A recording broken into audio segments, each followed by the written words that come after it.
নারী পুরুষের সালাত একরকম, কারণ বিষ্ণু বলেছেন সল্লু কামা রাআইতুমুনি উসাল্লি, তোমরা আমাকে যেমনি সালাত পড়তে দেখো তোমরাও তেমনি সালাত পড়ো, আমার মতো পড়ো।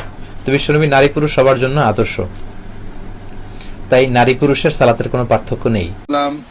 তার পুরুষ মহিলা সাহাবীদেরকে সালাত শিখিয়েছেন, রাসূলুল্লাহ সাল্লাল্লাহু আলাইহি ওয়াসাল্লামের দরবারে 20 দিন 25 দিন থেকেছেন। ফিরে যাওয়ার সময় রাসূলুল্লাহ সাল্লাল্লাহু আলাইহি ওয়াসাল্লাম জিজ্ঞাসা করেছেন তোমাদের বাড়িতে কে কে আছে, স্ত্রী পুত্র কন্যা, তাদেরকে সালাত শেখাবে, আমি যেমন সালাত পড়লাম এরকম সালাত পড়বে ইত্যাদি। সেখানে কোনো পার্থক্য তিনি বলেননি। এজন্য কোন কোন ফকিহ বলেন, এদের ভিতরে ইব্রাহিম নাখী খুব প্রসিদ্ধ তাবেঈ ছিলেন, তিনি আমাদের ইমাম আবু হানিফা রাহমাতুল্লাহর উস্তাদ, যিনি তার উস্তাদ ছিলেন এবং কুফার বড় মুহাদ্দিস ফকিহ ছিলেন। তার মত ছিল যে পুরুষ এবং মহিলাদের নামাজ সমান।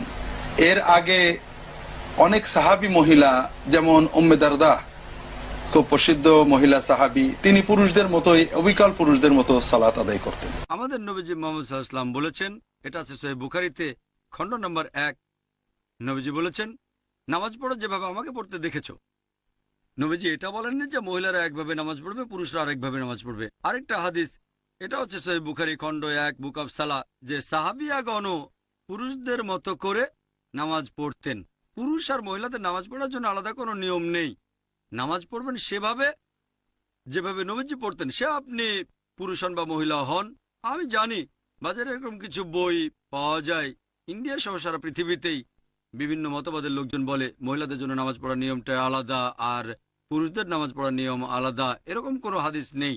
ইসলাম সম্পর্কে যদি কিছু বলেন সেখানে কোরআন বা সহিহ হাদিসের রেফারেন্স থাকতে হবে, সব সময় কোরআন এবং সহিহ হাদিস। সাল্লাল্লাহু আলাইহি ওয়াসাল্লাম তিনি তার হাদিসে ইরশাদ করছেন, সল্লু কামা রাআইতুমুনি উসাল্লি, তোমরা সবাই সালাত আদায় করো, নামাজ পড়ো যেমনটি আমাকে সালাত আদায় করতে দেখছো, আমি যেভাবে সালাত আদায় করি এভাবে সালাত আদায় করবে। আর কোরআন মধ্যে বলেছে ফালইহযারিল্লাযিনা ইউখালিফুনা আন আমরিহি আন তুসিবাহুম ফিতনা আও ইউসিবাহুম আযাবুন আলীম, যারা নবীর তরিকার বিরুদ্ধাচরণ করবে, তার বিপরীত আমল করবে, তারা যেন সতর্কিত হয়, তাদেরকে ফিতনায় ধরবে, না কঠিন শাস্তি তাদেরকে পেয়ে বসবে। মা কানা লিল মুমিনিন ওয়ালা মুমিনাতিন ইযা কাদাল্লাহু ওয়া রাসূলুহু আমরান আন ইয়াকুনা লাহুমুল খায়রাতু মিন আমরিহিম, আল্লাহ রসুল কোনো সিদ্ধান্ত নেন, তার বিপরীতে কোনো মুমিন মুমিনা এই সিদ্ধান্ত নিতে পারবে না, ওইটাই করতে হবে। এখন নবী সাল্লাল্লাহু আলাইহি ওয়াসাল্লাম যে তিনি এটা বলেননি আমি পুরুষের জন্য নামাজ পড়তেছি, মেয়েদের নামাজ কিন্তু আমি পড়তেছি না, তাহলে মেয়েদের জন্য আদর্শ কে হবে? কার থেকে নামাজ নেওয়া হবে? কারে দেখে দেখে নামাজ? মেয়েদের তো কোনো নবী নেই, মেয়েদের তো এখানে কোনো নবী নেই, নবী তো একজনই। অতএব তিনি পুরুষের জন্য মেয়েদের জন্য, সেই জন্য এখানে কোনো ফরক হবে না। হযরতে আবু দারদা রাদিয়াল্লাহু তাআলা আনহু, উম্মু দারদা তার স্ত্রী হলো উম্মু দারদা। উম্মু দারদা সাল্লাত সালাতার রাজুলি ওয়া কানাত ফাকিহা, তিনি পুরুষের নামাজ পড়লেন এবং তিনি ছিলেন ফাকিহা, মানে ফিকহবিদ, অর্থাৎ ফিকহ তিনি জানতেন। মানে পুরুষের নামাজ কি, পুরুষ যেভাবে নামাজ পড়ছে সেভাবে নামাজ পড়িয়ে দেখিয়ে দিলে মেয়েরা এইভাবেই নামাজ পড়বে, কাজে এখানে ফরক নেই। নারী পুরুষের নামাজ আদায়ের নিয়ম কারণ একই কি, একই রকম কি? যে অবশ্যই একই রকম, স্ট্রাকচারাল কোনো পার্থক্য নাই নারী পুরুষের মধ্যে। মুহাম্মদ রাসূলুল্লাহ সাল্লাল্লাহু আলাইহি ওয়াসাল্লাম যদি তিনি স্ট্রাকচারাল পার্থক্য করতেন, আমরা বলতে অসুবিধা কোথায়? আমাদের কি সমস্যা আছে? কোনো সমস্যা নাই। মুহাম্মদ রাসূলুল্লাহ সাল্লাল্লাহু আলাইহি ওয়াসাল্লাম তিনি উম্মতের যা ভালো তা বলে দিয়েছেন। নারী একটা বিরাট গোষ্ঠী, তাদের সালাতের ব্যাপারে একটা শব্দ বলেন না কেন? যদি আলাদা থাকতো তিনি অবশ্যই বলতেন, বলেন না। সহিহ হাদিসের আলোকে, কোরআনে কারীমের আলোকে এবং রাসূলুল্লাহ সাল্লাল্লাহু আলাইহি সাল্লামের সালাতের আলোকে নারী পুরুষের নামাজে তরিকাগত পদ্ধতিগত কোনো পার্থক্য নেই।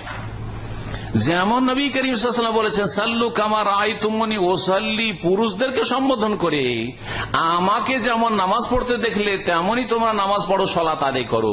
তেমনি এই খেতাব সম্বোধন নারী জাতির জন্য ছিল, কারণ নবী সাল্লাল্লাহু আলাইহি সাল্লাম, জি নবী কার? পুরুষদের নবী না সবারই নবী? মানব জাতির নবী। মানব জাতিতে পুরুষেরও যেন নবী সাল্লাল্লাহু আলাইহি ওয়াসাল্লাম তিনি, তেমনি মহিলাদের নবী। সকলের জন্য তিনি প্রেরিত হয়েছেন সমানভাবে এবং সকলকে বলেছেন সাল্লু কামা রাআইতুমুনি ওয়াসাল্লি, তোমরা সালাত আদায় করো যেমন আমাকে তোমরা সালাত আদায় করতে দেখলে। যদি যদি যদি কিছু পার্থক্য থাকতো তাহলে নবী করিম সাল্লাল্লাহু আলাইহি ওয়াসাল্লাম অবশ্যই ক্লিয়ার করে দিতেন, কারণ তার দায়িত্ব হচ্ছে মানুষকে স্পষ্টভাবে দিন বুঝিয়ে দেওয়া। রাসূলুল্লাহ সাল্লাল্লাহু আলাইহি ওয়াসাল্লাম বললেন সহিহ বুখারীর 631 নম্বরে, সল্লু কামা রাআইতুমুনি উসাল্লি, তোমরা ওইভাবে সালাত আদায় করো যেভাবে আমাকে সালাত আদায় করতে দেখছো। রাসূল সাল্লাল্লাহু আলাইহি ওয়াসাল্লাম কি নারীদের উদ্দেশ্যে নতুন কথা বলে গেছেন? না। সাল্লু কামা রাআইতুমুনি উসাল্লি, পৃথিবীর মানুষ তোমরা আমাকে যেভাবে সালাত আদায় করতে দেখছো তোমরা সেভাবে সালাত আদায় করো। নারী পুরুষ সবকে এভাবেই সালাত আদায় করতে হবে। মহিলার সালাত ভিন্ন, পুরুষের সালাত ভিন্ন, এমন কথা রাসূল সাল্লাল্লাহু আলাইহি সাল্লাম বলেননি।